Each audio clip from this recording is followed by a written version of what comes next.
Our study session. I have item 9, and I will know on Monday. Councilor Thompson.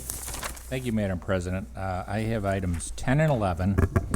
10, excuse me, 10, we're going to have a committee meeting immediately following.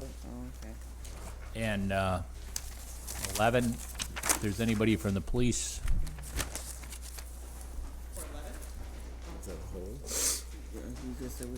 They have one afterwards, this meeting here.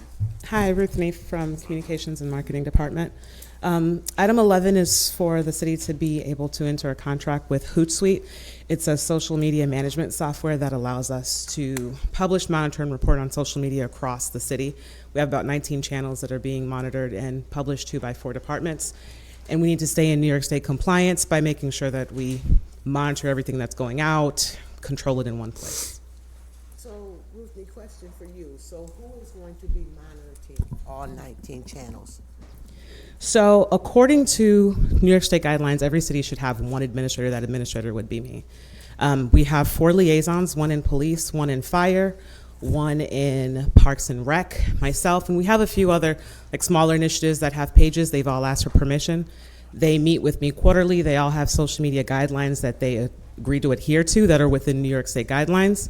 And I provide ongoing training, but departments aren't able to just create a social media account just because they want to. Okay, and you say New York State guidelines, so we're going by state guidelines. There is no local guidelines. Yes, so New York State Office of Information Technology Services releases annual IT policy updates, and they have one for social media that we were able to pull together, make sure that we were in compliance last year. Can you send it to us electronically so we can see it? Yep, I have a copy here as well. Okay, thank you. All set. Those are my items. Thank you. Councilor Rudd. I have items 12 and 13. 12, I guess there'll be some amendments, but where we had the hearing. And then, is there anybody to talk about 13? Counselor, procedurally on 12, you'll give me amendments today, hopefully, and. Yeah, I'm on the planning to waiver give the agenda, and amendments. The way you have to do it is you have to vote the amendments first, and then come back and vote the estimate as amended. Okay, so we don't have to vote down the estimate, amend it? No, okay. Amend the estimate and vote for it. Okay, exciting, thank you. Good afternoon, Mary Vosser, the Budget Director. Item number 13 is a transfer of funds from the Judgment and Claims account into the Law Department's outside counsel line item for $340,500. This was an item on the midterm transfers. If you need further information, we'll have to go on executive session for this.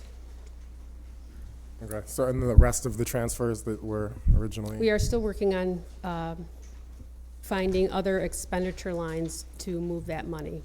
Okay. Any questions on that? Are we gonna go into executive session after? It would be I don't Monday. think so. Oh, Monday? Okay. Okay. If you need a Monday, I would say. Yeah, on Monday. All righty, Councilor Green. Thank you, Madam President. Items 14 and 15 relate to the slurry seal program, which we'll have a public hearing on Monday on. Is there any questions from the councilors prior to that? Okay. Item 16 is Gotcha Bike. Neil, why don't you just give us an update on where this stands? So we're intending to hold this item again. We're still working through some of the logistics with the vendor. Sorry, Neil, can you just introduce yourself? Oh, Neil Burke, Transportation Planner, DPW. There are some issues with the vendor they're working through with their supply chain. The bikes are forthcoming, but basically we want to make sure we have a good product when we roll it out, and we are working through it with them. We just had a call this morning. Neil, question for you, because myself and Councilor Driscoll, we were part of that. The issues are to a depth that where it's holding up the project of rolling out. So is this something that we should be concerned about, or maybe you've heard already? No, I haven't. At this point, no. It's a pretty standard issue. Their bikes are manufactured abroad, and then they are assembled here in Charleston. And so where the hiccup is in the manufacturing issue. They want to make sure that their lock is as tamper-proof as it can be, and they redesigned some aspects, and that's where the delay is coming from. Okay, but that is an issue, so. Could we also, I don't know if we ever got any information on where the stations would be, where we're gonna set up what are they called? Station? They call them mobility hubs, I think is Mobility their, hubs, yeah. their technical term. So, Where the bikes are gonna live. Yes. Because I think a big concern when we discussed it was also which areas of the city, having a sense of where they'd be placed in the city kind of thing, just to have some sense of that. and so that's one of the things we've requested of them. With their delay, they haven't wanted to roll out their final package of materials either, but we're asking that they supply that to us being the city, so we can share that with interested parties. Because the Yeah. locations are set and the permit has been submitted. It's all sort of hinging on them and their logistics with their delivery. Wait, so you know where they'll be located? We know where they have proposed to locate them. Okay. Yeah, if we could get some info on that, that would be great. Sure. How far is the delay? How far has it been delayed? Their stated timeline is 45 days. Okay. Just in time for the snow to be gone. Any other questions on this? Okay, thank you. Thanks. Okay, item 17 is a license agreement having to do with small cells with Verizon Wireless. We had a committee meeting on Monday on this item. I want to actually start, Mary, you can speak first, yep. I just was here in case you have any questions. Okay. Following up for our committee meeting. And Mark Kuhn is also here from Verizon Wireless if there's any questions. Okay, great. I want to invite Chris Ryan from the CWA up to, Before Chris comes up, because Mary, everybody knows me, Helen, I'm gonna scream about environmental stuff. And I don't know if you have it, but you stated that you had a letter from the American Cancer Society or somebody. I would like to see some of that information, because we're getting calls also, and we're getting letters as well. And we have people telling us to vote no, because they're concerned about the cancer with the frequencies and all that good stuff. So I'm gonna need you to kind of give us the information you have to talk about that. Okay, thank you for the question. Mark Kuhn, I'm a regulatory manager with Verizon Wireless Upstate New York Network Engineering. It's not a letter from the American Cancer Society. I was referring to their website. So they have very good information on the website. The consensus of the health community and the scientific community is that there are no known health effects from wireless equipment that operates under the guidelines, the federal health and safety guidelines that we're regulated under. Wireless technology for wireless communications transmits radio frequency signals over the airwaves, no different than your garage door opener or a baby monitor or a Wi-Fi router in your home. So the science is well established. 5G is no different than 4G, is no different than any of the generations of wireless service as far as that radio frequency transmission. So, you don't have to take my word for it or Verizon's word for it. There's a lot of information out there. The American Cancer Society, as you mentioned, World Health Organization, the guidelines that I mentioned that we follow, that was developed with a lot of, like the EPA. There was an article from Newsweek this week, and it talked about, it wasn't Verizon, but it was Sprint. And they talked about the cells in the path of a school and how it had a correlation of these children having cancer. And they said the American Cancer Society spoke to that issue with them. So I'm trying to get a clear path here. I'm not familiar with that issue, but again, I can provide the website, that web link for the American Cancer Society. I have forwarded it to your staff. Okay. And also in the agreement, one of the things that your staff insisted on is, in addition to what we have to do to maintain our license and to follow the federal guidelines, there are provisions in this agreement before you that there can be the city can ask basically for a health and safety audit. and for us to actually do real field measurements, that detect the levels of the radio frequency transmission. So you have that as. Came up in your health and safety audit, what would you do? Well, if something came up, we would immediately turn the site off, like take it off the air. Never had that happen before, but that's what we would do. We would basically stop transmission. It's something that we can't do. If there's a level that exceeds the federal limit, like by law we cannot transmit above that level. So we would immediately turn the site off. It's never happened before. Always a But possibility. there is, you do have that assurance that there's that health and safety audit that can be done at the request of the city. And, I don't know, perhaps if, like I said, your staff insisted on that being in there. I don't know if they want to address that portion of the agreement, or if you have anything else here. Just for clarity, you stated that radio frequency for 5G no different Yes. from 4G, 3G, but with each generation you have increased capacity. So how is that possible that the radio frequency isn't stronger? The frequency, the channel, if you will, is different that we broadcast over. So just like you have different channels, like on your AM, FM radio in the car. Right. Like Verizon for 5G will be broadcasting over millimeter wave frequencies. There's 4 other channels that we're currently using for 4G. But the power level, the energy level is no different.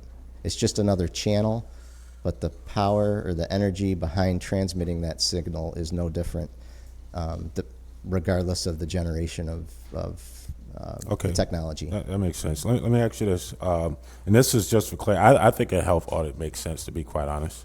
If for no other reason, it either validates your position or allows the council to make an informed decision. Yes. I will ask this. In a not too distant past, it's recommended that people use headsets instead of holding phones close to their head because of concerns with cancer. So how now? And I'm assuming that's more relative to proximity, of a phone to your head and not. So I guess just playing devil's advocate here. How is that not a concern? I'm not familiar with who made that recommendation, but the equipment itself, the user devices, whether it's a smartphone or a laptop, those also fall within those same health and safety guidelines under the federal regulation. And the consensus of the scientific community is that there's no known health risks. I mean, I could appreciate that, and it makes sense. On the scientific community, it depends on who they're getting paid by. Right. If I can ask a question, Mr. Berry, just if in short order, the recent federal rule relative to, you understand what I'm referring to? Joe Barry, First Assistant Corporation Counsel.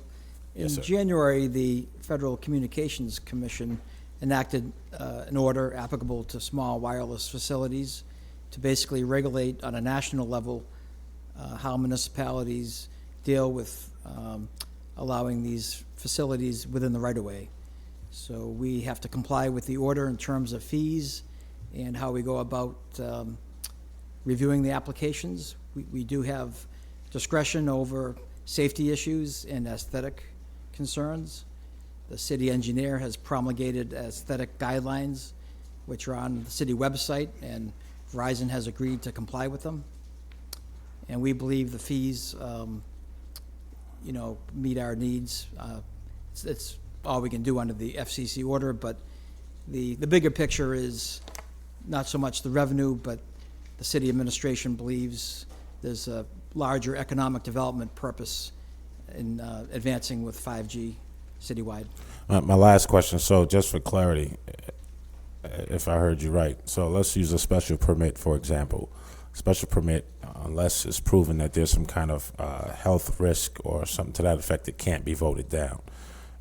Does that statement relative, like when you mentioned health, is this a similar circumstance where unless you can prove? Not in terms of the radio frequencies that you've been mentioning. The health aspect I kind of referred to is they can't obstruct the right-of-way in a way that would pose a hazard to vehicles or pedestrians. We have to make sure other people using the right-of-way are safe.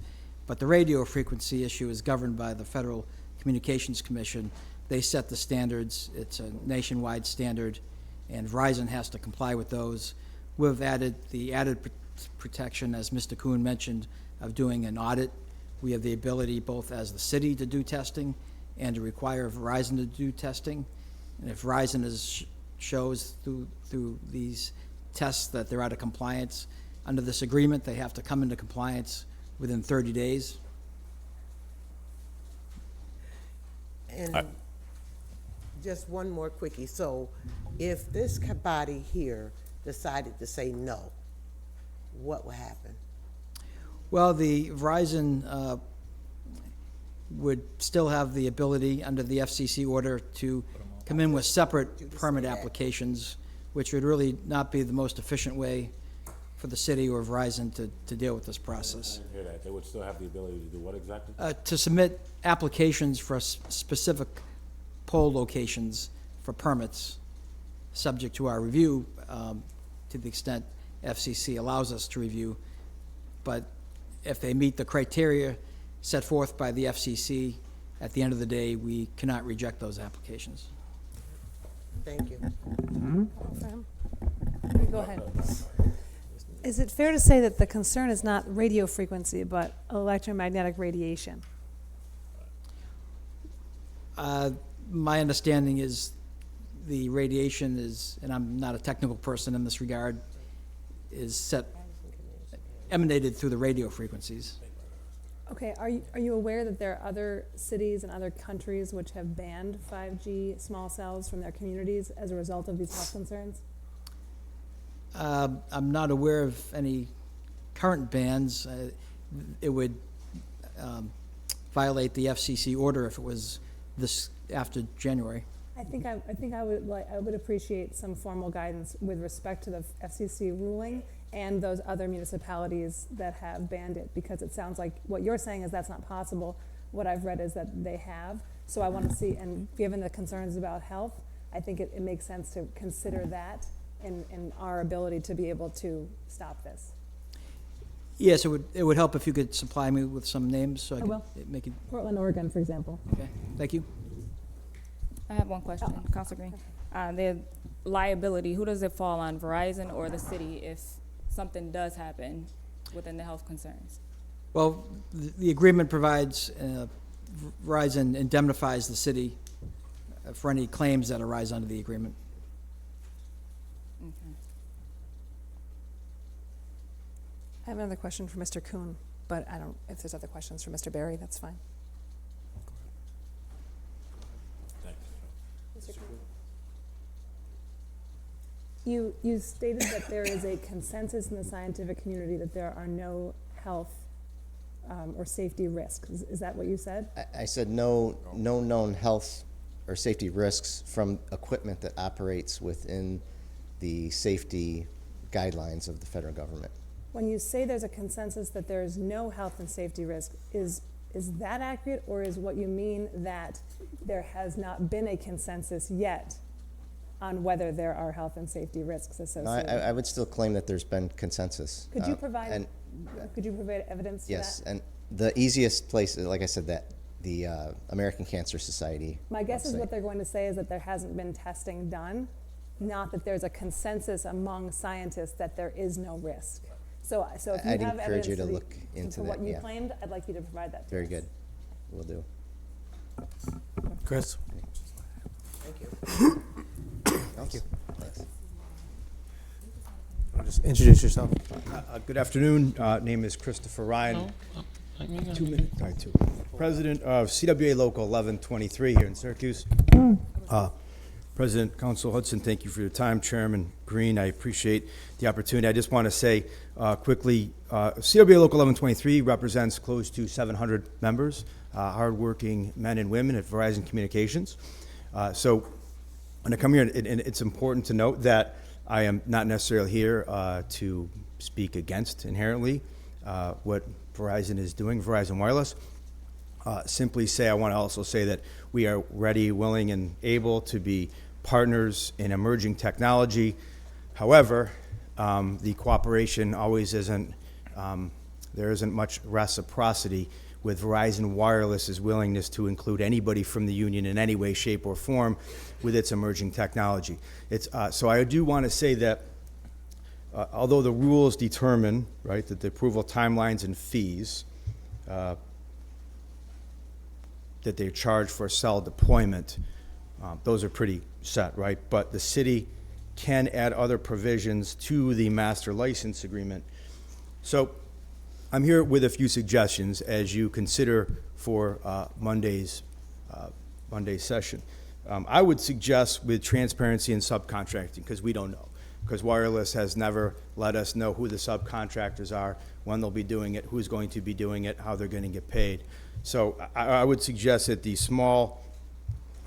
wireless facilities license agreement should include a provision that requires the small cell providers identify who the contractors and subcontractors are in small cell permits to ensure compliance with all applicable labor laws. I would certainly recommend establishing a timeline to benchmarks that low income and minority communities are not at the back of the line. I truly believe that they should provide monthly reports on deployment, including detailed, verifiable coverage maps. Important to know that cities in Minneapolis and Chicago, their coverage has been spotty at best.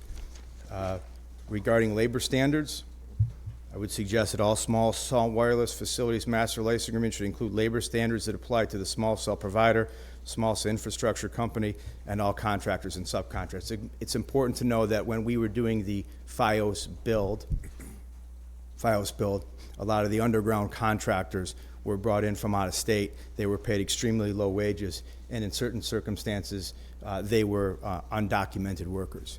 So with that said, I also want to say too, it's important to know what it will be, whose fiber will it be. That's a question that we have not got an answer from the company. Whose fiber will this be? Is it going to all be Verizon, or will it be Crown Castle's? Who will own it? Is it leased from a dark fiber company or a company like Crown Castle, and who will be doing the work? Who will be doing the work after? Who will be doing the tech support? As you are aware, we have 400 men and women, CW Local 1123 members that work out at Thompson Road that support the Verizon FiOS product and do a fantastic job. No unionized worker supports any FiOS tech support, wireless tech support, I'm sorry, FiOS, no wireless tech support. And lastly, I just want to make one more. It's very important to note in Boston when they did the quote-unquote one fiber build. That included a FiOS deployment. Again, I'm not sure because we haven't heard a lot, but it's my understanding none of this includes a FiOS whatsoever. That would be an important question to ask. Can you or would they be willing to add an additional FiOS deployment with the build of the wireless, 5G wireless? So just for consideration and Thank you. But can we have those notes so I can make copies? absolutely. Councilors, thank you. Thank you. Thank you for your time. Okay. Any other questions on this? No. Okay. Item 18.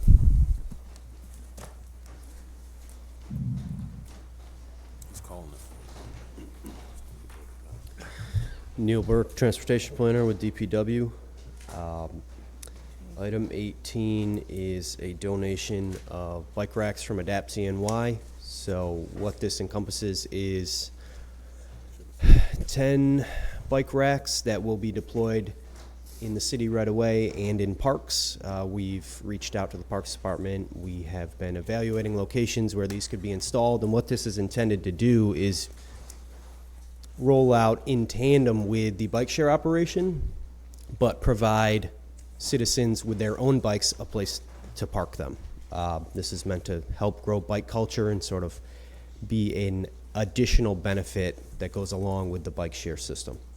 So for some context, the mobility hubs we discussed earlier are proprietary and they fit the bike share bike exclusively. We want to make sure we're providing spaces for everyone. Any questions? How many racks? I believe it's 10 racks. It's bike parking for 89 bikes. Did you say the locations? Are those all downtown locations? No, these are spread out around the city. There's a number of locations in different neighborhoods. But those locations are something that we're working on with, our partners in the Parks Department and everything else. Thank you. Thanks. Item 19.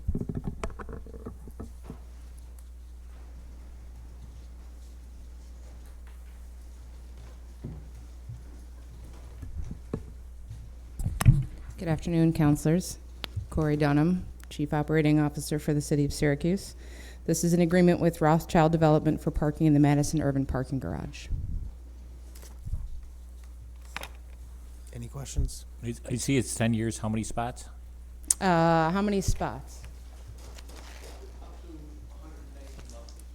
Thank you, Close to Pat. Pat 200? Monin. Okay. 190 monthly spots, up Thank to. you.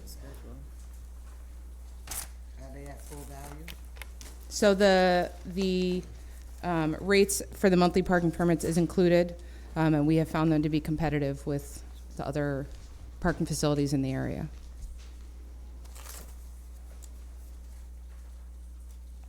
Do you know roughly how much of the garage this takes up? How big the garage is? I'm not sure how many.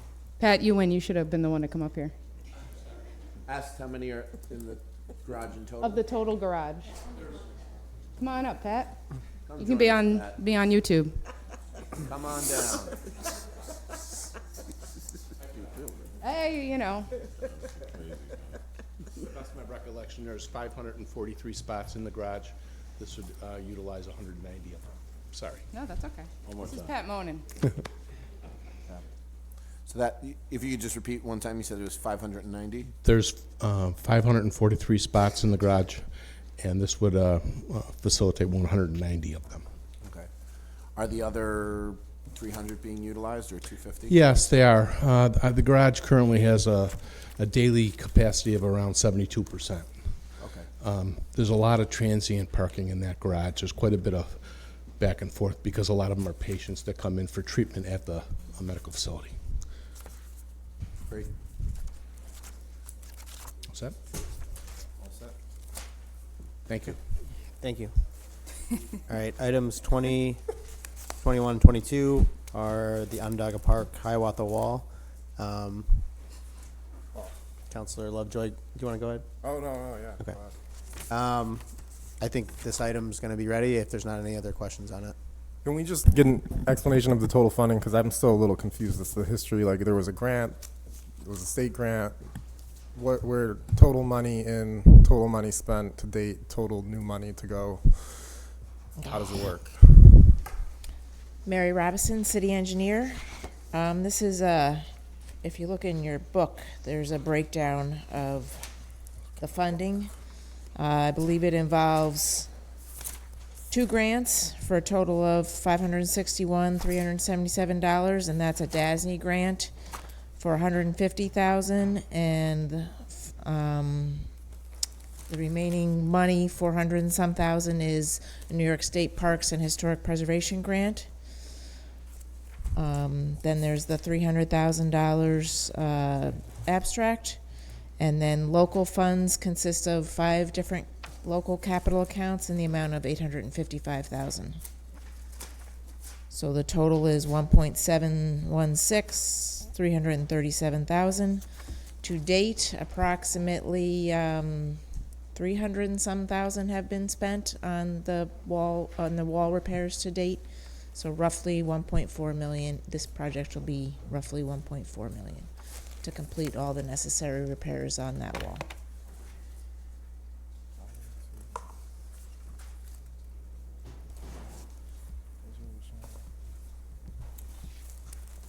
Any questions on this? Sure.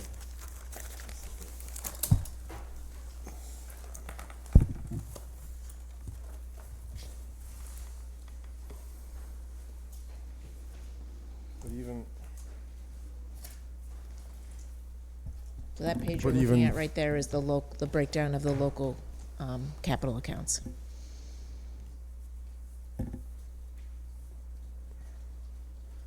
So it's like this breakdown plus the paragraph breakdown on the Right. page too.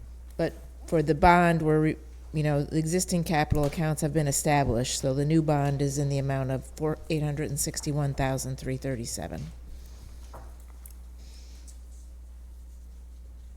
And that covers the two grants, the DASNY grant, the New York State Parks and Historic Preservation, and then the $300,000 abstract.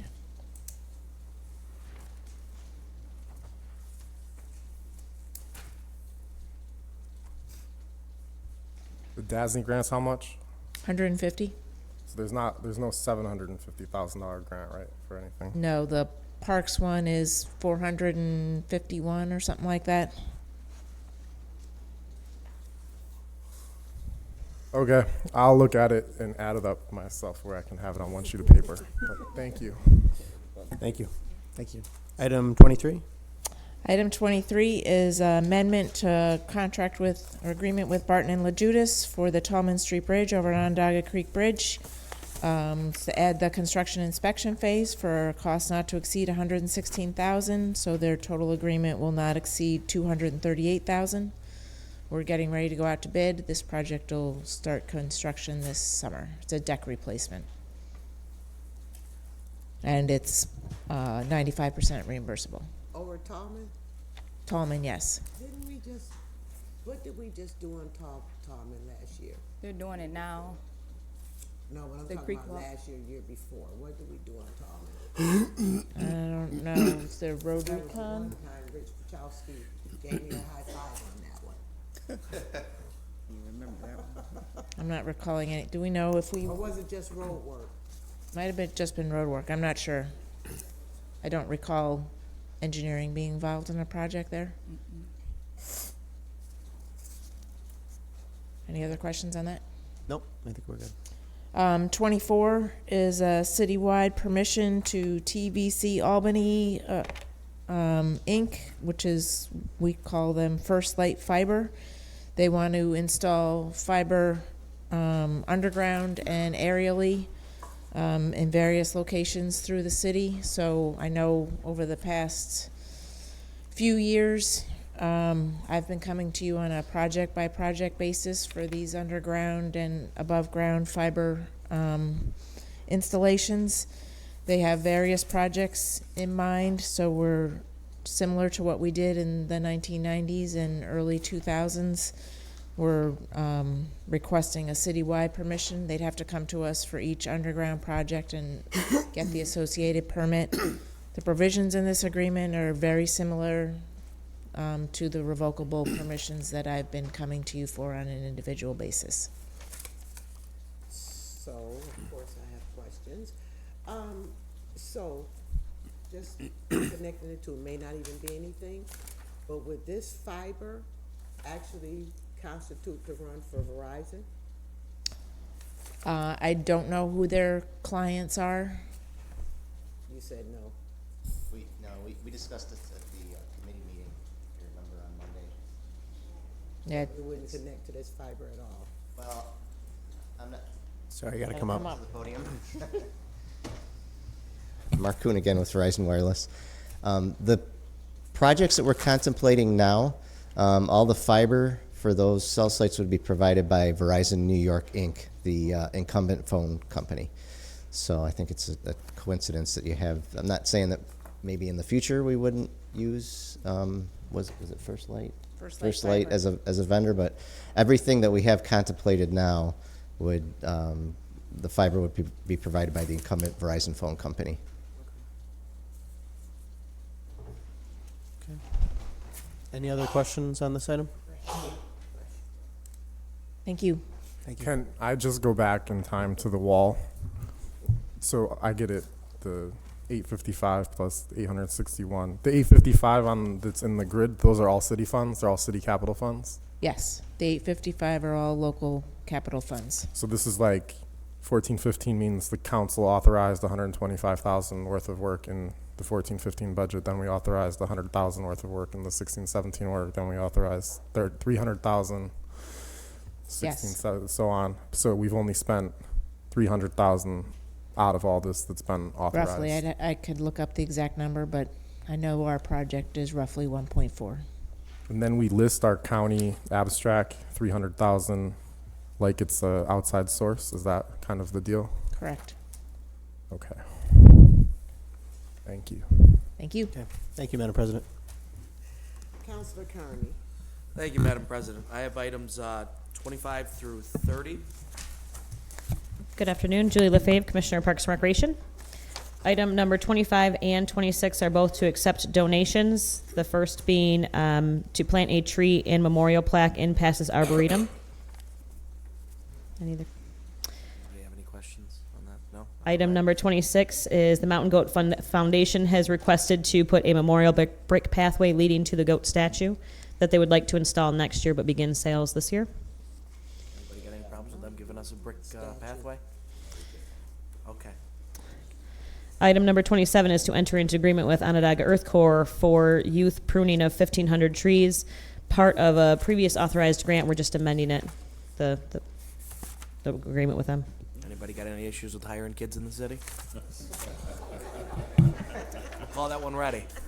Item number 28 is to enter in agreement with Arcadis as part of a Quality of Life Project nationwide contest, which I invited somebody from Arcadis to speak on.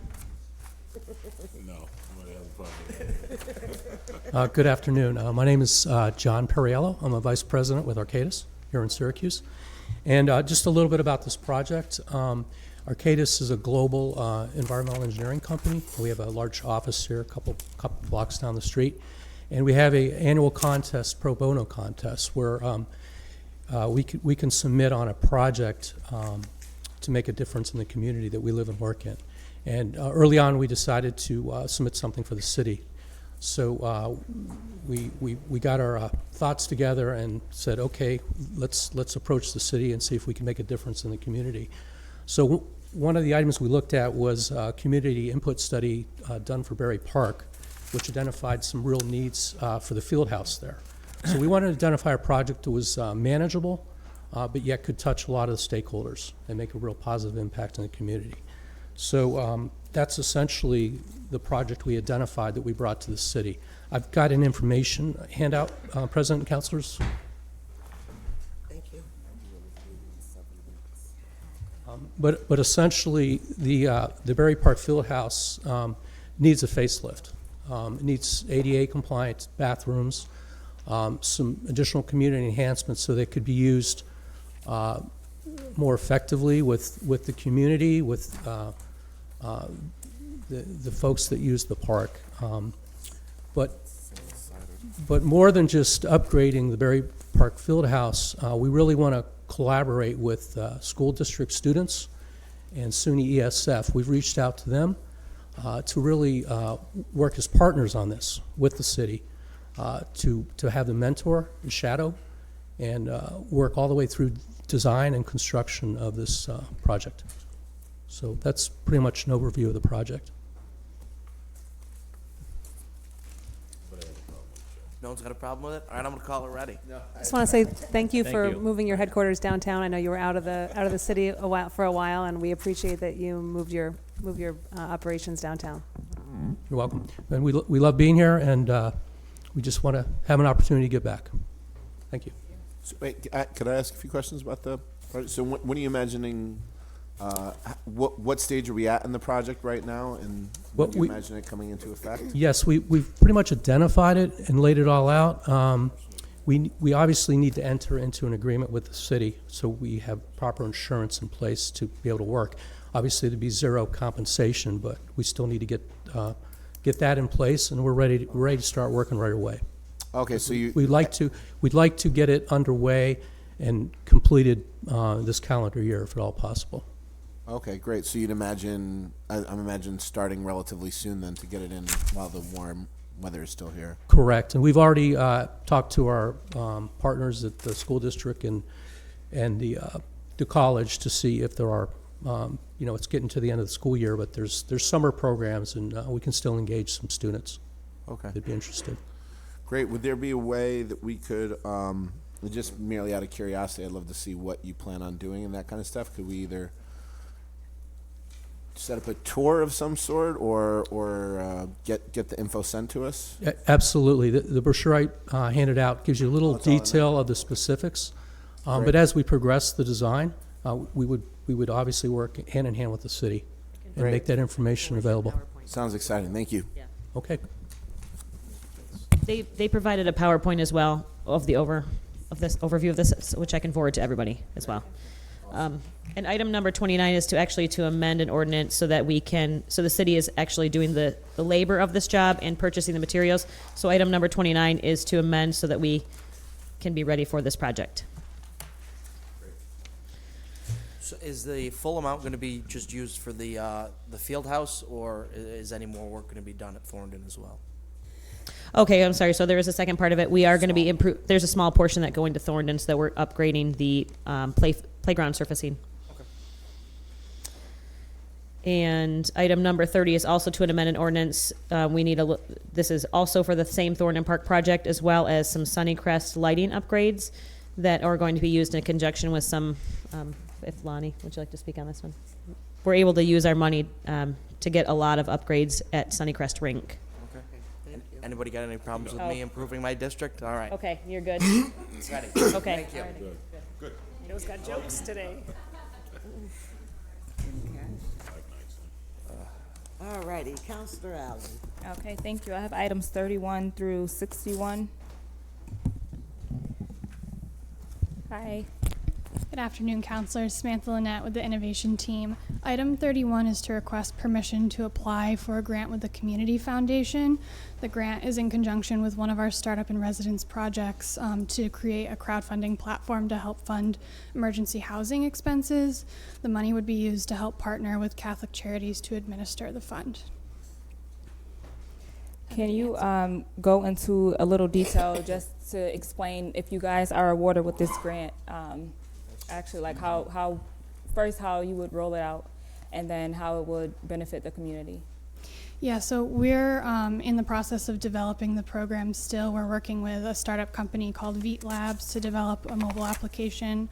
We would be contracting with Catholic Charities to be able to administer funds that residents throughout the community could donate to help residents in need with emergency housing expenses, including emergency rent, utilities, a security deposit, other costs like that. And so Catholic Charities would then use caseworkers to help intake residents in need and get them matched with that funding. Okay, and so Catholic Charities, they won't be the entity holding the money. So who would actually hold on to the money? Yep, it would be a funding pool held at Cooperative Federal Credit Union. Okay. Can I ask a question? So this, what is it, $49,000 or whatever it is, 39 would go to Catholic Charities. But if I'm not mistaken, there used to be funds available through Salvation Army, Northeast Community Center, and different facilities, and they rolled it all into the county, and Catholic Charities controls all of this relocation money, right? Correct, yes. So this would be additional funds that they could use to help administer. They turn away what they estimate to be approximately 10 residents a week who either don't qualify for those emergency housing funds because of being just over an income qualification or having used them, in too short of a time frame. And so this would just add to the money that they could use to help match residents to get them into stable housing. Debbie Downer, but is there any way you can get the information on how much it is that because we don't know anymore, because it used to be distributed to different agencies. It's one location now, so we don't know how much it is. I So could can check on that for you. Yep. Okay. Any other questions? Nope. All right, thank you. All right, 32. Good afternoon, counselors. My name is Yolanda Johnson, Construction Development Coordinator, and I have an encroachment for property owner at 429, 431 Ulster, which is home headquarters. They're requesting parking spots that will encroach 19 feet into the right-of-way on Milton Street. They're also requesting a dumpster that will encroach on Ulster Street and a Bilco that will encroach 2.3 feet into the right-of-way also on Bilco, on Ulster. Any questions? What's the bill called? It's one of those things you can kind of go into the building from, like it, you know, like you can go to the basement. You know those things you see on the site, right? No. Yeah. Visitor box. I'm sorry. Yeah. So it's like on the side of the building, you can kind of go inside the building up to the Right. outside. Like when the tornadoes come. Yeah. Yeah. Sorry. Yeah.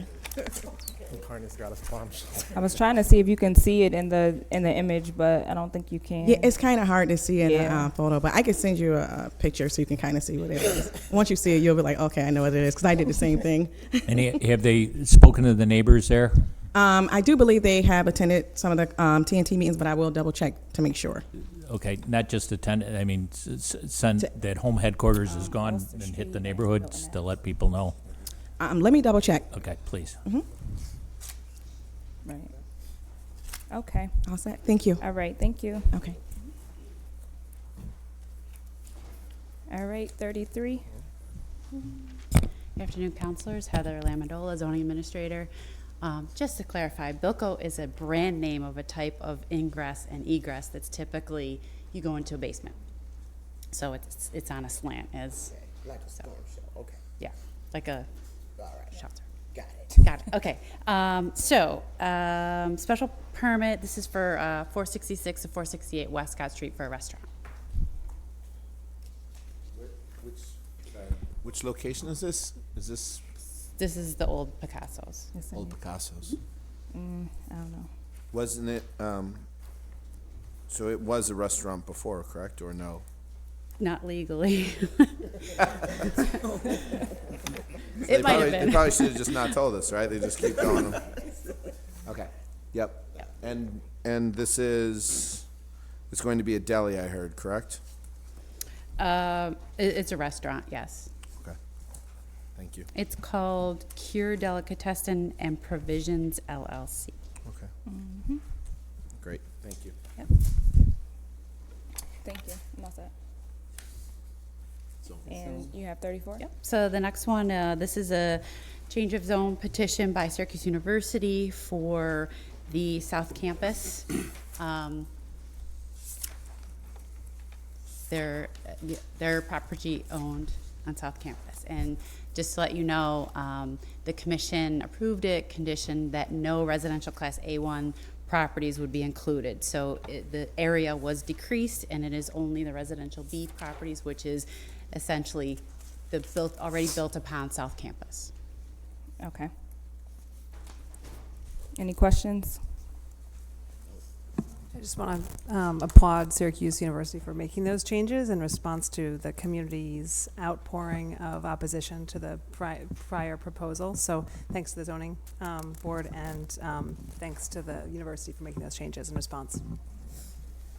Heather, one quickie, I want to go back up to 33. So is the provisions connected to the one on downtown where it says Cure Delicatessen and Provisions? Oh, I don't I know. see it in the book, but I didn't see that. I don't know the I answer don't to think that. so, Madam President. I know the two companies, I think they're Okay. different, separate. Okay. All right, thank you. All right. And now 35 through 60.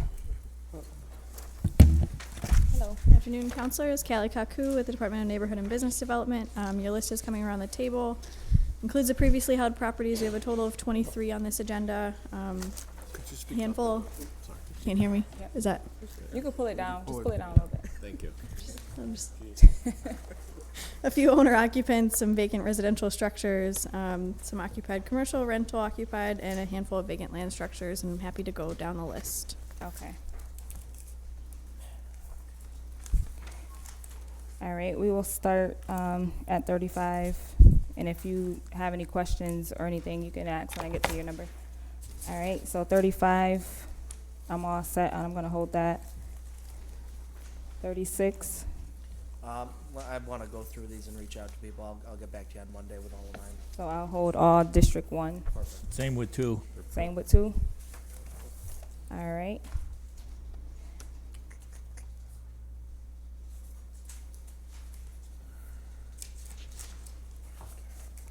which would leave me at item 55. Yep, 55 and 56 are ready. Ready? All right, and the rest we'll hold until Monday? Okay. Okay. All right, thank you. And I have item 61. This is a resolution that Assemblywoman Pam Hunter, it's a bill that she's putting forward right now, and she needs our support for this to pass. I am gonna ask for her to send someone from her office, and I'm gonna try to see if I can do it maybe Friday to see, just so we can kind of get an overview. Well, I know what it is, but so you guys can get an overview of what it is, so that way we'll have enough votes for this to pass, to make sure that we can support this resolution. And this is for to provide rental protections, including rent stabilization, to be expanded to all 62 New York State counties. So it's definitely something that I want to see passed, but I want to make sure that you guys are on board. Okay, so I'll let you guys know when we have the date and time. No explanation required. So we're planning a committee meeting, you said? Yeah, I'm gonna try to see if I can get someone from her office maybe Friday, but I'll let you guys know. Thank you. Thank you, and with that, I need a motion. So moved. Second? We put everyone.